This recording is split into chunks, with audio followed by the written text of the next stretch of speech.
Welcome back to our deep dive. Before we go too far, I want to circle back to that idea of karmic imprints. Remember we touched on that earlier. Yeah. You've included some info about 7 places in the body where these imprints are supposedly stored. It's a pretty fascinating concept. It really is. I mean, the idea that our past experiences, maybe even from past lives, are like literally woven into our being. It's mind-boggling.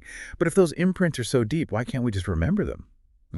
Access those memories. That's a great question. Maybe it's not so much about conscious recall, but more like a subtle influence, like shaping our perceptions, our tendencies even. You ever notice how like certain situations or people, they just evoke strong feelings out of nowhere? Maybe those are echoes of past experiences, you know? Right. Those karmic imprints resurfacing.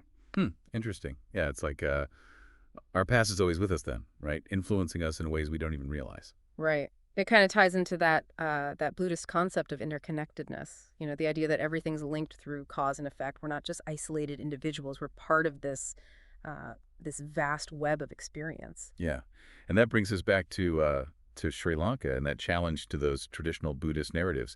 You pointed out Pazan's distinction between Dharma, like the universal principle, and Buddhism as it's practiced today. Yeah, exactly. He seems to be suggesting that Dharma in its purest form, it's less about rituals or dogma. It's more about a way of living, like a practical path to understanding reality, Yeah. transcending suffering. So are you saying Buddhism as we know it today, it's maybe strayed from those original teachings? Well, that's the question his perspective raises, right? He points to Sri Lanka as the place where Burma really flourished, like interwoven with the culture and daily life. It's almost like Sri Lanka is the guardian of Buddha's true legacy. Beautiful way to put it. Like a hidden gem preserving that ancient wisdom. Speaking of uncovering hidden gems, let's get back to those flying machines for a second. Yes. Let's dive back into that advanced technology of ancient Lanka.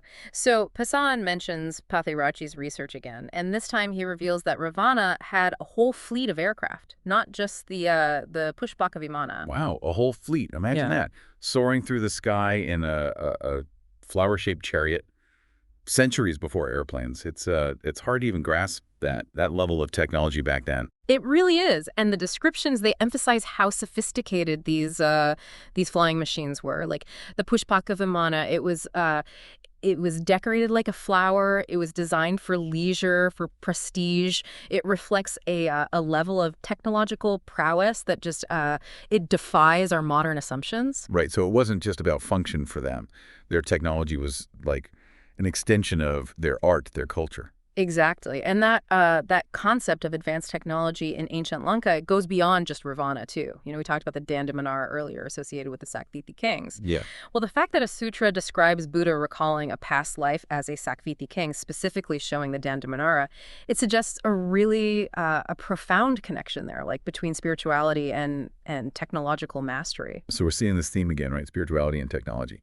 Like intertwined, maybe even complementary. Yeah. Makes you wonder if our modern separation of those two things is just a recent thing. Interesting thought. What if those ancient civilizations had a more holistic understanding, of human potential, recognizing that connection between spirituality, technology, consciousness, all of it? Yeah, it really changes how we see history and progress.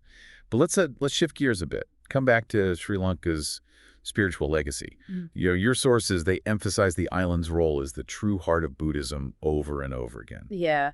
There's this recurring idea that Sri Lanka might hold a purer, less diluted form of the teachings, compared to other regions where Buddhism spread. And remember that claim about the name is being changed to Sri Lanka to diminish the island's significance. That's a powerful reminder of how power dynamics can shape those historical narratives. It's kind of scary, right? Like if someone intentionally tried to erase or downplay Sri Lanka's importance, what other truths might be hidden out there? Exactly. It's like we're trying to piece together a puzzle, but some of the pieces are missing. We have to be willing to look in those unconventional places, question the established narratives.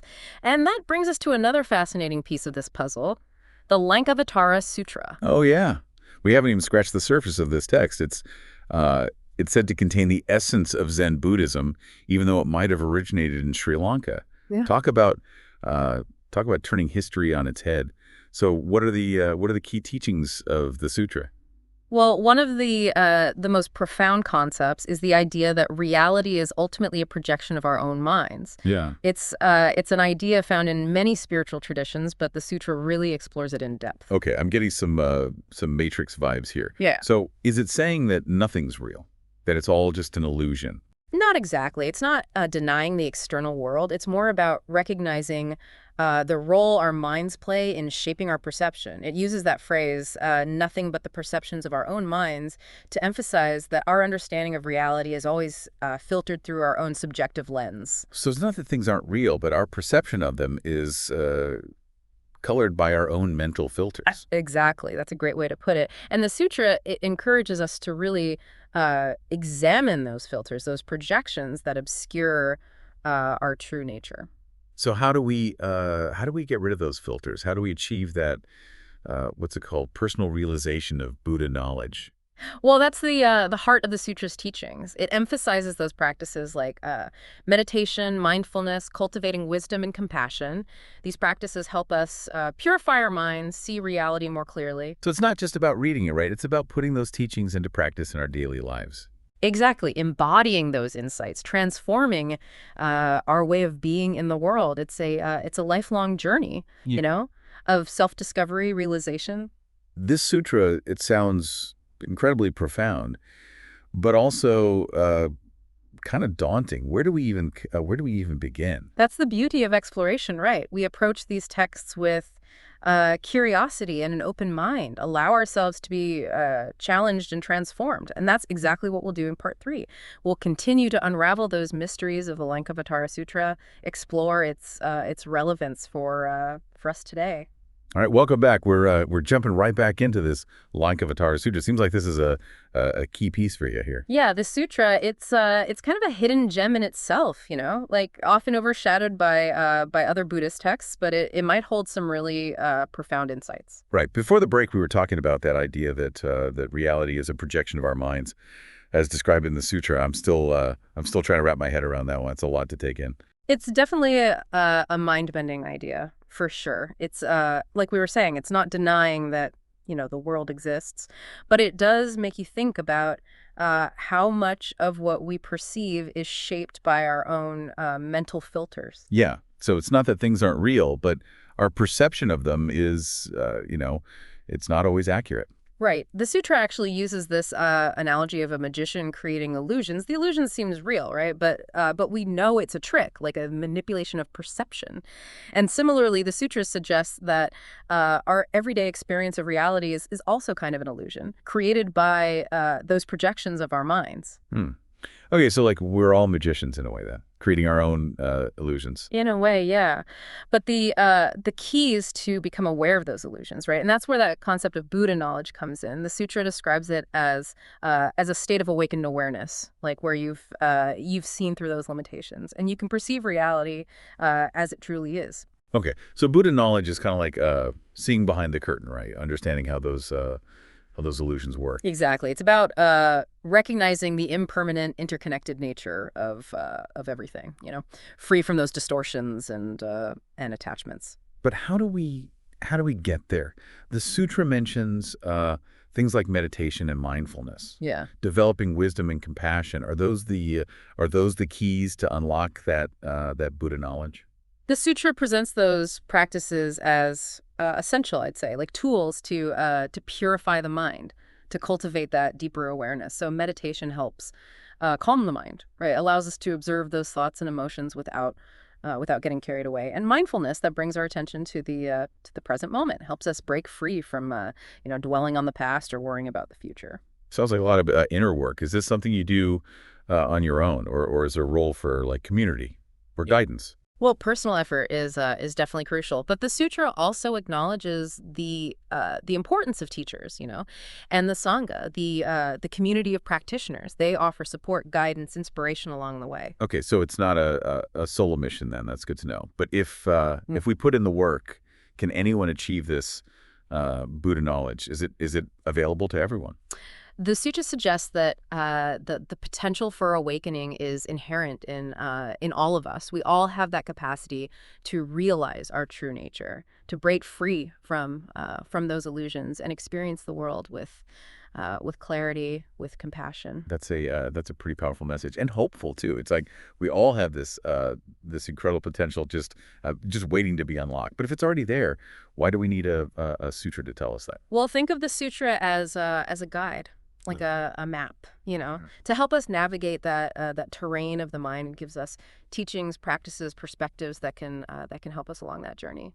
Okay, so it's not giving us something new, but it's helping us remember something we already have. Exactly. It's about uncovering what's already there, but maybe hidden under all those layers of, conditioning and mental habits. Hmm. This whole deep dive, it's been about uncovering hidden truths, hasn't it? From uh, questioning those traditional narratives about Ravana to exploring that possibility of ancient technology in Sri Lanka, and now this Lankavatara Sutra. It's been quite a journey. It really has, and it's amazing to see how those seemingly separate pieces they all connect, right, to reveal that bigger picture. Yeah. And what about our listener, the one who brought us all this fascinating material? What's the key takeaway for them? What do we leave them with? Well, if Sri Lanka really does hold the key to understanding the journey of all Buddhas, like the Lankavatara Sutra suggests, maybe it's a reminder to look beyond the surface, to question those narratives we've been given, and to seek the truth within ourselves. I like that. Well, thank you for joining us on this incredible deep dive. And remember, the journey doesn't end here. Keep exploring, keep questioning, and keep seeking that wisdom. The wisdom that's within you and all around you.